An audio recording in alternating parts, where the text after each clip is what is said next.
kulanti wacan oo wanaagsan saaxiibayaal waxaad ku soo dhawaataan muuqaal cusub aan kaga hadli doono kooxda kubadda cagta Barcelona. Haddaan janaalka Barca 252 ka cusub tahay subscribe saaro si ay kuu soo gaaraan muuqaalada soo socda.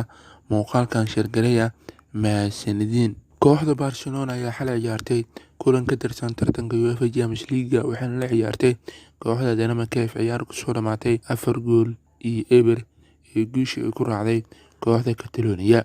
4 gool ee Barcelona waxaa dhaliyeen 2 ka mid ah waxaa dhaliyay maanta Berwed, 2 gool kale waxaa dhaliyay xidigaha Desti iyo Antonio Griezmann. Kooxda Barcelona ayaa u soo baxday wareegga 16 tartanka UEFA Champions League Group G 12 dhibcood ayaa kaga soo baxday groupkeeda.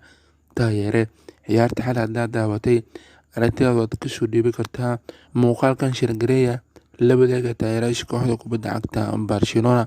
Intaan muuqaalka xiga isku arki doono sidaas iyo nabadgelyo.